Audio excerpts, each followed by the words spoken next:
जय हिंद। आज हम लोग फिर से विषय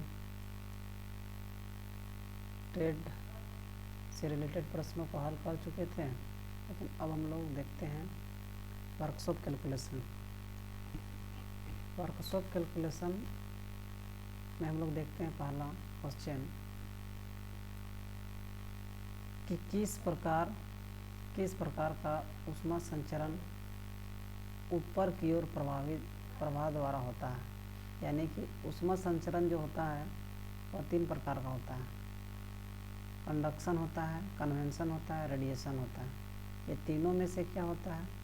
कंडक्शन में क्या होता है कि मेटल टू मेटल कनेक्ट करना है तो कंडक्शन से होता है।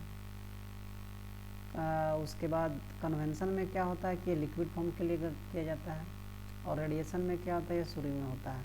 तो ये जो है इसमें बोल रहा है, ये अगर मेटल टू मेटल कनेक्ट की बात करता तो ये मेरा क्या आता है, कंडक्शन आता है। लेकिन क्या है, ऊपर की ओर में क्या हो रहा है, कन्वेंशन ऊपर की ओर। जैसे कि इसको हम इस तरह समझते हैं, अगर कोई यहाँ बर्तन है, अब इस बर्तन में अगर मेरा लिक्विड भरा हुआ है, इस बर्तन में लिक्विड भरा हुआ है, और अगर हम लोग इसको गर्म करते हैं तो गर्म करने के बाद इसका जो कण होगा वो क्या होगा, ऊपर की ओर बहेगा। कण जो है ऊपर की उस तरह के बहेगा। यही चीज़ बोल रहा है कि किस प्रकार का ऊष्मा संचरण ऊपर की ओर प्रभाव होता है। मतलब ऊपर जाता है, फिर इसका खाली जगह को नीचे वाला भर लेता है, फिर ऊपर जाता है, खाली जगह नीचे वाला भर लेता है। यानी इस विधि के माध्यम से जो होता है वह लिक्विड फॉर्म में होता है। जैसे हम लोग पानी को गर्म करते हैं, ये विधि क्या होता है, कन्वेंशन विधि से होता है। तो इस प्रकार से मेरा ऑप्शन नंबर क्या हो जाएगा, ए नंबर हो जाएगा। आते हैं ऑप्शन देखते हैं कंडक्शन में क्या होता है, मेटल टू मेटल कनेक्ट होता है। रेडिएशन में क्या होता है, सूर्य जो होता है, सूर्य का विकर, मान लीजिए ये सूर्य है, अब सूर्य से अगर यहाँ पे कोई वस्तु गर्म हो रहा है तो यहाँ पे कोई मीडियम की ज़रूरत नहीं पड़ रहा है। ये क्या होता है, वो डायरेक्ट आ जा रहा है, तो इसको हम लोग बोलेंगे रेडिएशन में आ जाता है। तो इस प्रकार से हम लोग देखें, ऑप्शन नंबर क्या है कि हम लोग इसका ऑप्शन नंबर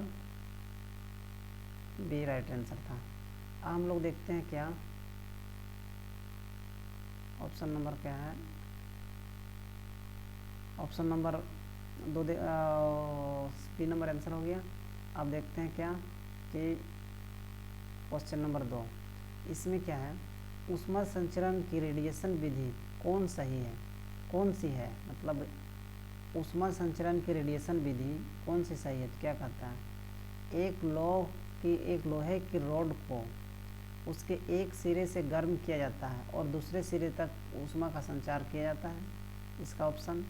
दूसरा, पानी गर्म करने पर ठंडा पानी ऊपर से नीचे की ओर जाता है, ये होता है। या फिर गैसों को गर्म करने पर ऊष्मा का संचार वातावरण में होता है, या सूर्य से ऊष्मा अंतरिक्ष के माध्यम से यात्रा करती है। ये क्या हो जाएगा, तो इसका जो है राइट आंसर जो हो जाएगा, तो यहाँ पे देखिए, यहाँ पे ध्यान दीजिए, ये मेरा पहला ऑप्शन जो बोल रहा है, एक लोहे की रॉड को, यानी कि एक लोहे की रॉड को उसके एक सिरे से गर्म किया जाता है और दूसरे सिरे पर पहुँचता है, ये मेरा क्या हो गया, ये मेरा कंडक्शन हो गया। ये मेरा हो गया कंडक्शन हो गया, ठीक है। उसके बाद ये हो, जो बात करता है पानी गर्म करने पर ठंडा पानी ऊपर से नीचे की ओर जाता है, ये हो जाता है मेरा क्या, कन्वेंशन हो गया।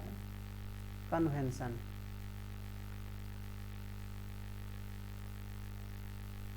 की बात करता है। और गैसों को गर्म करने पर ऊष्मा का संचार वातावरण में होता है, ये भी कन्वेंशन के ही अंतर्गत है। लेकिन ये जो है सूर्य से ऊष्मा अंतरिक्ष के माध्यम से यात्रा करती है, यानी इसका राइट आंसर क्या हो जाएगा, ऑप्शन नंबर डी। यानी ऑप्शन नंबर इसका हो जाएगा मेरा ऑप्शन नंबर डी, इसका हो जाएगा ऑप्शन नंबर डी। हम लोग देखते हैं प्रश्न संख्या 3। प्रश्न संख्या 3 क्या कहता है, यदि गर्म करने पर ठोस की लंबाई बढ़ती है तो क्या कहा जाता है।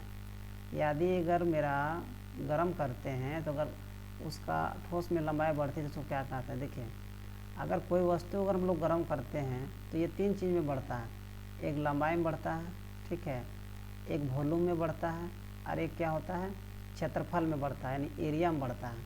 तो यहाँ अगर बात करते हैं कि लंबाई में बढ़ रहा है तो क्या हो गया, लीनियर एक्सपेंशन हो रहा है। अगर मेरा लीनियर एक्सपेंशन हो रहा है, यदि क्षेत्र वॉल्यूम में बढ़ता है तो क्यूबिकल एक्सपेंशन हो रहा है, और अगर एरिया में बढ़ता है तो एरियल एक्सपेंशन हो रहा है, यानी क्षेत्रीय प्रसार हो रहा है। तो यहाँ पे क्या कहा गया क्वेश्चन, यदि गर्म करने पर ठोस की लंबाई बढ़ती है तो क्या कहा जाता है, तो लीनियर एक्सपेंशन कहा जाता है।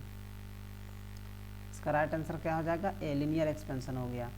यदि अगर क्यूब अगर बढ़ता, वॉल्यूम बढ़ता तो क्या होता मेरा, ये क्यूबिकल एक्सप्रेशन होता, अरे एरिया बढ़ता तो मेरा क्षेत्रीय प्रसार होता। इस प्रकार से ऑप्शन नंबर क्या है, 3 का ए नंबर राइट आंसर हो जाएगा। अब देखते हैं हम लोग क्या 4 नंबर ऑप्शन में क्या कहता है। तापमान में प्रति डिग्री मूल लंबाई में परिवर्तन को क्या कहा जाता है, यानी तापमान में प्रति डिग्री, तापमान में प्रति डिग्री तापमान में प्रति डिग्री मूल लंबाई में परिवर्तन को क्या कहा जाता है, कोएफिशिएंट ऑफ फ्रिक्शन, ये तो हो ही नहीं सकता है। लीनियर प्रसार, सुपरफिशियल एक्सप्रेशन और घनीय प्रसार एक्सप्रेशन। तो यहाँ पे क्या बोलते हैं, लंबाई में बोल रहा है, तो लंबाई में परिवर्तन की बात कर रहा है तो स्वाभाविक क्या होगा, यह रेखीय ऑप्शन हो जाएगा, यानी 4 का हो जाएगा मेरा बी नंबर, यानी कि इसका 4 का बी नंबर हो जाएगा आपका, क्या कि 4 का बी नंबर हो जाएगा आपका, मूल लंबाई में परिवर्तन हो 4 नंबर हो जाएगा। अब हम लोग देखते क्या है 5 का। 5 में क्या कहता है कि रेखीय प्रसार गुणांक की इकाई क्या है, यानी रेखीय प्रसार गुणांक की इकाई क्या है।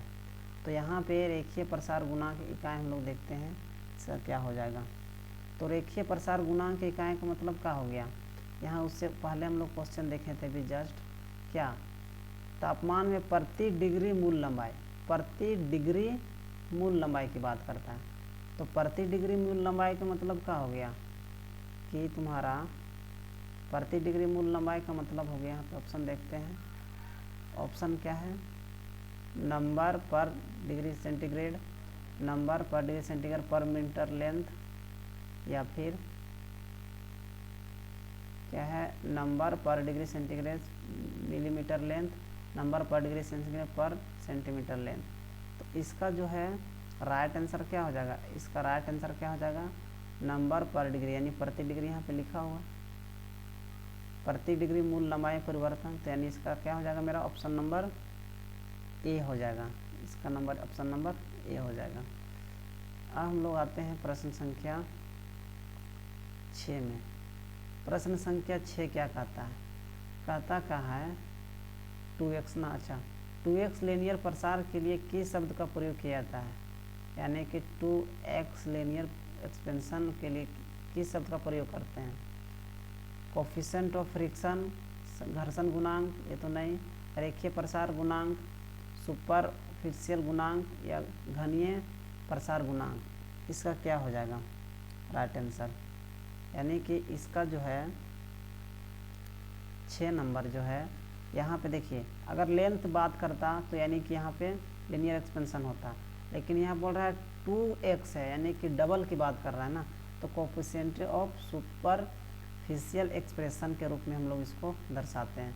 तो इसका ऑप्शन नंबर क्या हो जाएगा, सी। अब आते हैं प्रश्न संख्या क्या, तो प्रश्न संख्या 7। प्रश्न संख्या क्या है, यहाँ पे क्या है 3x लीनियर रेखीय प्रसार के लिए किस शब्द का प्रयोग किया जाता है, यानी 3x रेखीय प्रसार के लिए किस शब्द का प्रयोग किया जाता है, पहला घर्षण गुणांक, दूसरा कोएफिशिएंट ऑफ लीनियर एक्सपेंशन, तीसरा कोएफिशिएंट ऑफ सुपरफिशियल एक्सप्रेशन, या कोएफिशिएंट ऑफ क्यूबिकल एक्सप्रेशन। तो ये जो है इसका जो यहाँ पे क्या है 3x ना है, तो यानी घन के रूप में यहाँ बात कर रहा है, तो इसका राइट आंसर क्या हो जाएगा। देखिए अभी हम लोग लीनियर एक्सपेंशन देखें, फर्स्ट वाला लंबाई में वृद्धि होता है, दूसरा यानी 2x के रूप में बढ़े तो ये हो गया, 3x की बात कर रहा है तो क्या हो जाएगा, घनीय प्रसार के लिए हम लोग ऑप्शन नंबर डी हो जाएगा इसका राइट आंसर। अब हम लोग देखते क्या है प्रश्न संख्या 8। प्रश्न संख्या 8 क्या कहता है, प्रश्न संख्या 8 कहता है यदि एक रोड 20 डिग्री सेल्सियस पर 100 मीटर लंबा है और 100 डिग्री सेल्सियस पर इतना मीटर लंबा पाया जाता है, तो उसके रेखीय प्रसार गुणांक क्या है? रेखीय प्रसार गुणांक क्या है? तो उसका रेखीय प्रसार गुणांक क्या हो जाएगा? तो इसका हम लोग क्या करते हैं, एक रॉड 20 डिग्री सेल्सियस पर, यानी टेम्परेचर क्या कहते हैं यहाँ पे, रेखीय प्रसार ना, तो क्या बोलता, तापमान में प्रति डिग्री मूल लंबाई में परिवर्तन, तापमान में तो यहाँ पे हम लोग देखते हैं, सबसे पहले देखें तापमान में कितना टेम्परेचर डिफरेंट है। 100 डिग्री सेल्सियस पर हो जा रहा है, 20 डिग्री पर 100 मीटर की लंबा है, और तो 100 डिग्री पर 114 मीटर की लंबा पाया जाता है, तो उसका रेखीय प्रसार क्या हो जाएगा? तो इसका हम लोग राइट आंसर देखते हैं ऑप्शन में, तो ये जो है ऑप्शन नंबर क्या हो जाएगा? ऑप्शन नंबर बी हो जाएगा, ये ऑप्शन नंबर बी हो जाएगा इसका राइट आंसर। ठीक है, ये फार्मूला बेस्ट है, फार्मूला से बैठा करके इसको कैलकुलेशन किया जाता है। अब हम लोग देखते हैं क्या, ऑप्शन नंबर 9 हम लोग देखते हैं क्या है। किसी पदार्थ के इकाई द्रव्यमान का तापमान 1 डिग्री सेल्सियस बढ़ाने के लिए आवश्यक ऊष्मा की मात्रा का क्या कहते हैं? यानी किसी पदार्थ का अगर हम लोग द्रव्यमान का तापमान 1 डिग्री बढ़ाने के लिए जो उसमें हम लोग ऊष्मा देते हैं, उसको क्या कहते हैं? सेंसिबल हीट बोलते हैं, लेटेंट हीट बोलते हैं, स्पेसिफिक हीट बोलते हैं, या मिक्सिंग ऑफ हीट बोलते हैं। तो ये चारों में से कौन सा आंसर हो जाएगा? तो इसका चारों में से क्या हो जाएगा, क्या बोलते हैं, अगर 1 डिग्री सेल्सियस की बात कर रहे हैं हम लोग, तो इसको हम लोग बोलते हैं विशिष्ट स्पेसिफिक हीट, यानी कि विशिष्ट ऊष्मा इसका नामकरण होता है। यदि अगर हम लोग 1 डिग्री टेम्परेचर अगर बढ़ाना है, अगर कोई टेम्परेचर यहाँ पे है, अगर उसको हम लोग हीट देते हैं और कहा जाता है किसी पदार्थ की इकाई द्रव्यमान का तापमान 1 डिग्री, यानी उस वजन पे नहीं कर रहा है, यानी इसको अगर 1 डिग्री अगर हम लोग बढ़ा दे रहे हैं, 1 डिग्री सेल्सियस अगर है, यानी 10 डिग्री टेम्परेचर है, अब इससे अगर हम लोग 11 डिग्री टेम्परेचर कर रहे हैं, ठीक है, 11 डिग्री टेम्परेचर अगर कर रहे हैं, तो उसको करने में, परिवर्तन लाने में जितना हमको हीट देना पड़ेगा, तो उस हीट को हम लोग बोलेंगे क्या, कि लेटेंट हीट, यानी गुप्त ऊष्मा की बात करते हैं। अब हम लोग देखते हैं प्रश्न संख्या 10। प्रश्न संख्या 10 में क्या कहता है, इसमें क्या है कि क्वेश्चन में केजी में कितनी मात्रा में ऊष्मा की आवश्यकता होती है। केजी में यहाँ पे कितने मात्रा ऊष्मा की मात्रा होती है, तो इसका जो है कितनी मात्रा में ऊष्मा की आवश्यकता होती है, सेंसेबल हीट, इसको हम लोग ऑप्शन पे जाकर जिक्र करते हैं, देखते हैं क्या है इसका ऑप्शन में। ये नंबर हो गया तुम्हारा, अगर क्या दिया है, पानी जो है इसमें कितना दिया है, 120 लीटर है, T1 टेम्परेचर है 20, T2 मेरा है 85, और सेंसेबल हीट दिया है 4.2, तो हमको Q का मान निकालना है, यानी Q का मान क्या हो जाएगा, तो Q का मान जो है हम लोग यहाँ पे ऑप्शन नंबर क्या है 20 है। अब इसको हम लोग न्यूमेरिकल जो है देखते रहेंगे, तो उसको हम लोग जानेंगे। इसका राइट आंसर हो जाएगा ऑप्शन नंबर बी। इसको हम लोग डिटेल करके रूप से करेंगे, नेक्स्ट वीडियो में इसका हम डिटेलिंग बताएंगे। जो न्यूमेरिकल आ रहा है उसको हम लोग डिटेलिंग नेक्स्ट वीडियो में करते हुए जाएंगे। तो आशा करते हैं इस वीडियो में आप लोग अच्छे तरीक़ा से देखिएगा और इस वीडियो का आप लोग बेनिफिट होगा। तब तक के लिए सभी को जय हिंद, धन्यवाद।